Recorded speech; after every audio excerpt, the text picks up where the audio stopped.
Welcome to our नित्य study centre. मैं गसर। आज हम लोग क्लास 9th के हिस्ट्री ऑब्जेक्टिव को देखेंगे। तो चलिए शुरू करते हैं हम लोग चैप्टर। पहला चैप्टर है भौगोलिक खोज से। मार्को पोलो पुर्तगाली यात्री था। कहाँ के यात्री था? पुर्तगाली, मतलब पुर्तगाल के रहने वाला था। मध्यकालीन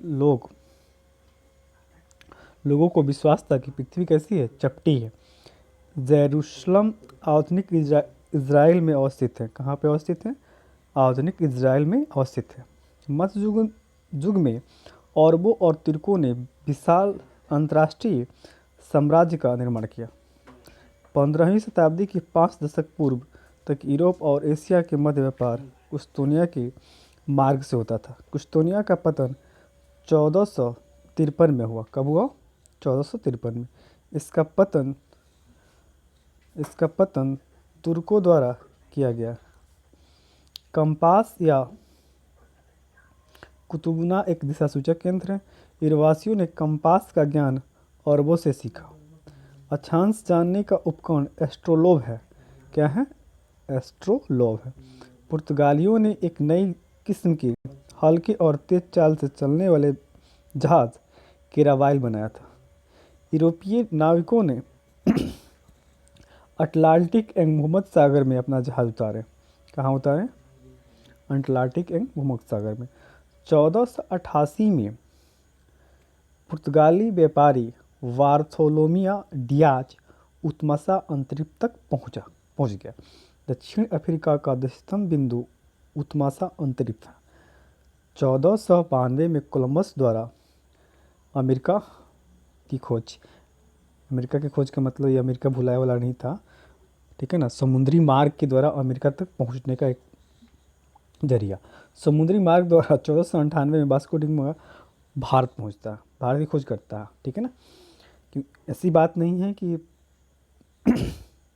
प्रारंभ में यूरोप से व्यापार नहीं होता था व्यापार, लेकिन क्या था कि जो ये लोग व्यापार करने आते थे तो सिंध से होकर आते थे, अरब से होते हुए सिंध में आते थे, सिंध से होते हुए भारत में आते थे। तो उस समय क्या होता था, इन लोगों को दूरी पड़ता था। दूसरा चीज़ होता था कि यूरोप में इन्हें जो है देना पड़ता था कर वगैरह। उसके बाद कभी कभी सामान लूटने की भी ये होता था। इसलिए इन लोगों ने नए मार्ग का खोज किया, मतलब समुद्री मार्ग के द्वारा भारत का खोज हुआ यूरोपवासियों के द्वारा। केरल के कालीकट बंदरगाह का स्थानीय शासक जोमोरिन था। जब वास्को डी गामा भारत आता है तो केरल के कालीकट बंदरगाह का स्थानीय जो शासक था जोमोरिन था, और वह इसका स्वागत करता है। भारत के एक व्यापारी अब्दुल मजीद की भेंट वास्को डी गामा से दक्षिण अफ्रीका में हुई। मतलब कि इससे जब भेंट हुई तो भारत निमंत्रण देता है कि भारत आइए, व्यापार यहाँ से कीजिए। वास्को डी गामा द्वारा भारत से लाए गए वस्तु को 26 गुना मुनाफे पर यूरोपीय बाजार में बेचता है। वास्को डी गामा जब भारत से वस्तु को खरीद के ले जाता है तो 26 गुना बाद पर बेचता है। स्पेन गर्म मसाला वगैरह खरीद के ले गया था। स्पेन के नाविक अमेरिगो वेस्पुची ने नई दुनिया का विस्तार से ढूंढा। अमेरिका को ही नई दुनिया कहते हैं। कोलंबस ने अमेरिका के निवासियों को रेड इंडियन कहा। क्या कहा? Red Indian. अमेरिगो वेस्पुची के नाम पर अमेरिका का नाम अमेरिका पड़ा। 1529 में मैगलिन ने पूरी दुनिया का चक्कर लगाया। पूरी दुनिया का चक्कर जहाज़ से लगाता है मैगलिन। ऑस्ट्रेलिया की खोज कैप्टन कुक किया था। ऑस्ट्रेलिया की खोज कौन किया था? Captain cook. न्यूजीलैंड की द्वीपों का पता भी कैप्टन कुक ने ही लगाया था। सर जॉन और सेबेस्टियन कैबॉट ने न्यूफाउंडलैंड के द्वीपों का पता लगाया था। पुर्तगाल के राजकुमार हेनरी द नेविगेटर तथा स्पेन की महारानी इसाबेला थी। पेरिस, लंदन, एम्स्टर्डम, एडवर्ड आदि शहर विश्वव्यापी व्यापार के प्रमुख केंद्र थे। 80 वर्षों तक यूरोपीय अर्थव्यवस्था चांदी पर निर्भर थी। किस पे निर्भर थी? चांदी पे निर्भर थी। चलिए आगे हम लोग देखेंगे। आरंभ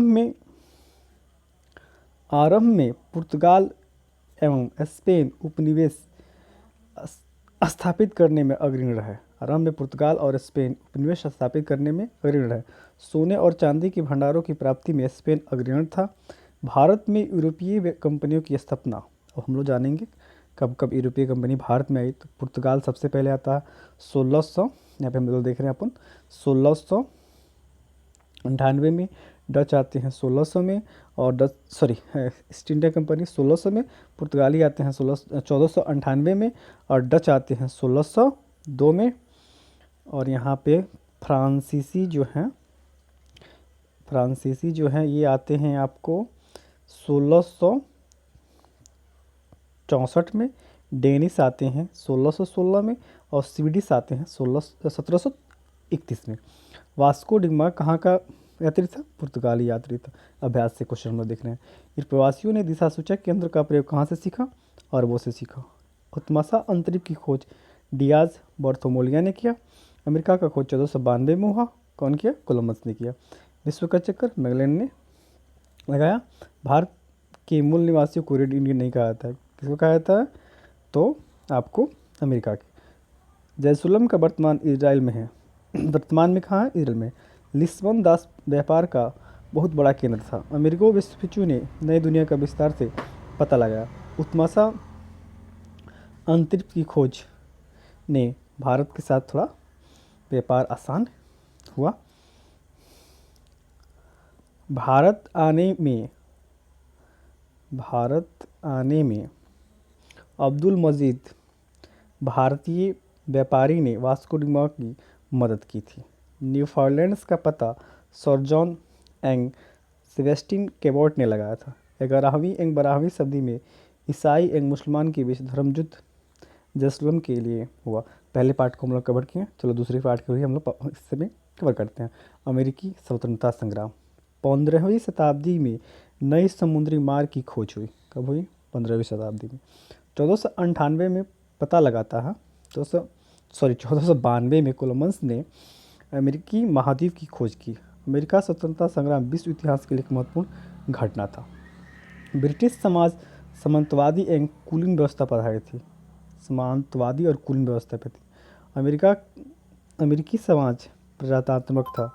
शतवर्षीय युद्ध 1756 से 1763 के बीच इंग्लैंड और फ्रांस के बीच हुआ था। फ्रांस की पराजय ने अमेरिकावासियों की स्वतंत्रता की इच्छा को और भड़काया। कथन किसका है? प्रोफेसर पोलार्ड का। शतवर्षीय युद्ध में इंग्लैंड की काफ़ी क्षति हुई। शतवर्षीय युद्ध में इंग्लैंड की काफ़ी क्या हुई? क्षति हुई।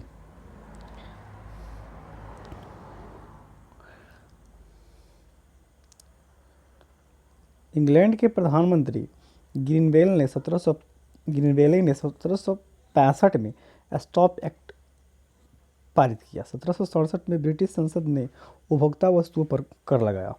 सैमुअल एडिसन ने प्रतिनिधित्व नहीं तो कर नहीं का नारा दिया था। प्रतिनिधित्व नहीं तो कर नहीं का नारा कौन दिया था? सैमुअल एडिसन ने। स्वतंत्रता की भावना जगाने में लेखक और प्रचारकों की अहम भूमिका रही। अमेरिका स्वतंत्रता संग्राम को कहें या किसी भी स्वतंत्रता संग्राम को जगाने में जो लेखक होते हैं, प्रचारक होते हैं, उनकी महत्वपूर्ण भूमिका होती है। 1776 में टॉमस पेन ने कॉमर्सेस की रचना की। 1773 में चाय कानून एक पारित हुआ। नहीं, प्रथम महादेशीय सम्मेलन फिलाडेल्फिया शहर में 5 सितंबर 1774 को आयोजित किया गया। प्रथम महादेशीय सम्मेलन में ब्रिटिश कानूनों का विरोध तथा व्यापार के बहिष्कार का निर्णय हुआ। 18 अप्रैल 1775 को ब्रिटिश सेना तथा उपनिवेशवासियों के बीच लेक्सिंगटन में प्रथम संघर्ष हुआ। 4 जुलाई 1736 में फिलाडेल्फिया शहर में दूसरा महादेशीय सम्मेलन आयोजित किया गया। स्वतंत्रता की घोषणा पत्र टॉमस जेफरसन द्वारा जारी किया गया। जॉर्ज वाशिंगटन को अमेरिका उपनिवेश का सेनापति नियुक्त किया गया। अमेरिकी स्वतंत्रता संग्राम 3 फरवरी 1783 के पेरिस संधि के द्वारा समाप्त हुआ। अमेरिका में ब्रिटिश शासन की नींव जेम्स फर्स्ट के समय में रखी गई।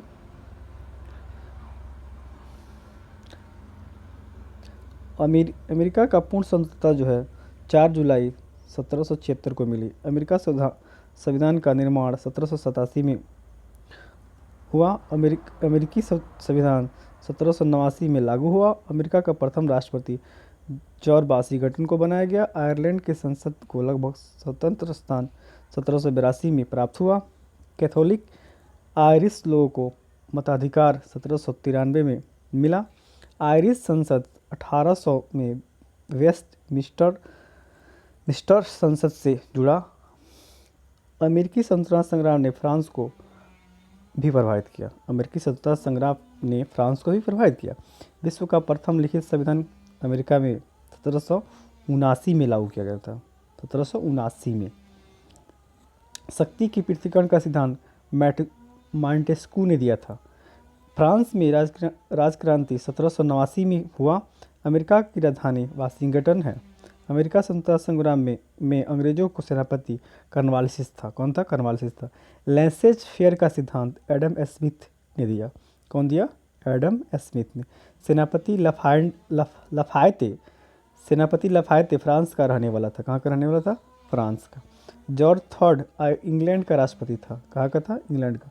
धर्मनिरपेक्ष राज्य की स्थापना सर्वप्रथम अमेरिका में हुआ। अमेरिका में अंग्रेजों के 13 उपनिवेश थे। कितने उपनिवेश थे? 13 उपनिवेश थे।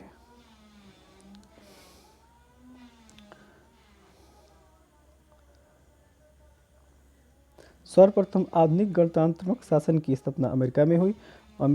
अमेरिकी स्वतंत्रता संग्राम का तत्कालीन कारण बोस्टन टी पार्टी था। इसके नायक जो थे सैमुअल थे। राइट्स ऑफ मैन की रचना थॉमस जेफरसन ने किया था। चलिए हम लोग 2 चैप्टर को यहाँ पे कवर किए।